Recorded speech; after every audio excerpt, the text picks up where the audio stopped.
Are you willing to fight? Help us save the Oasis. Hello, everyone. My name is Chris, and welcome to another one of my movie review videos. And in this video, I'm going to be reviewing Ready Player One, the new Steven Spielberg sci-fi fantasy film. And the basic plot of this movie is all about a future where people can escape into this virtual reality called the Oasis and do a whole bunch of video game type stuff and just have fun and escape their reality, because the reality that most people live is actually pretty shitty in this world. And this is all based on a book which I did not read. All I had to go by were the trailers and just this movie as a movie. And really, we've been getting trailers for this film for a while, ever since the middle of last year. It was like July, the first teaser for this movie came out.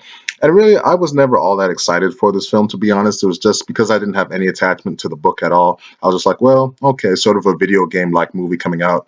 But the only two things that I was sort of interested in this movie was, one, the fact that it's directed by Steven Spielberg, the film master of the last 50 years or so, and then all the Easter eggs that were going to be in the movie, all the sort of franchises that would be making cameos to sort of build this world up. And I can just say that after seeing the movie, it actually is a pretty enjoyable ride, mainly because of three main elements that I found that really sort of hooked me in when it came to the movie. One is that the visuals in this movie are just terrific. They do a great job of bringing video game like graphics into the big screen to where it still looks good, but you still do get that next gen video game flavor where the visuals just look so right, and just the world building, all the different looks of the locations they go to, that stuff is really good. Then the second main thing is that what I really liked is that the camaraderie between these kids. The main character we follow is Wade Watts, and he's a solid protagonist, whatever. He does his thing, whatever, sort of following the underdog hero's journey, if you will. But I really like the friendship that all of his main group of friends, which was a total of 4 people.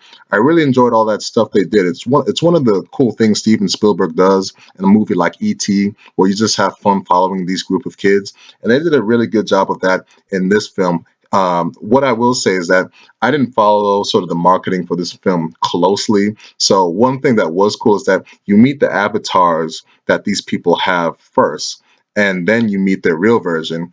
And I didn't really know what sort of the real version of his friends would look like. Obviously, Wade was mainly, we saw what he looked like in the trailers, but I didn't remember what his friends looked like. So when you actually do see what his friends look like in the real world, not their avatars, it was actually a cool little surprise seeing, oh, wow, so that's how it ends up being. And there's a couple of really funny surprises what these avatars look like. So the whole friendship angle of the movie, that was really cool. And then the third thing I really enjoyed was just the Easter egg nature of this film. All the different franchises, properties that make cameos in this film. It's the same scenarios of what happened with the 2 movies, Who Framed Roger Rabbit and Wreck-It Ralph, where the movies bring in a whole bunch of cameos from different properties to sort of build the world up, make it more believable. Roger Rabbit being a world of cartoons, and then Wreck-It Ralph being a world of video games. So in Roger Rabbit, you had cameos from all different characters from Warner Brothers and Disney and stuff like that. And then Wreck-It Ralph,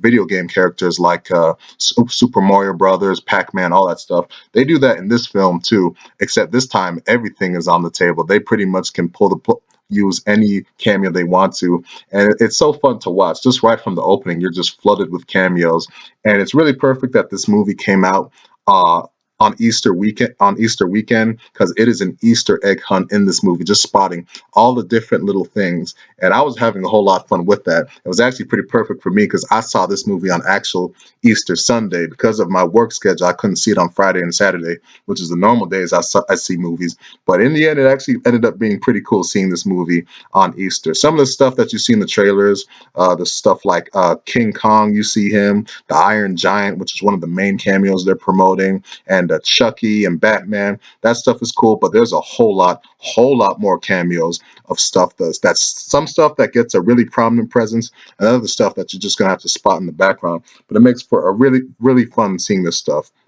But the whole cameo aspect, that brings up a complaint that I did, or a property cameo aspect, whatever. That does bring up a complaint I will have about the movie. Now, some people think the movie was too reliant on cameos of properties. I don't think so, just because I think it helps build the world up as a world of sort of pop culture, fantasy, and whatnot. So that didn't what bother me. What did bother me was a franchise that did make a cameo, not really a franchise, but just a movie. There's a sequence that takes place where these characters go into a horror movie. I'm not going to spoil what it is, just because it's meant to be a surprise when you see it. But I actually thought it was pretty inappropriate, just because this is a hardcore, scary movie to a lot of people, and this is a movie being marketed towards kids. So the whole thing that they do with this movie, and you'll know it when you see it, I thought was really inappropriate. Just because I remember the first time I saw this movie that they used, it did sort of freak me out as certain sequences, and the fact that they brought it into what's supposed to be a kids movie.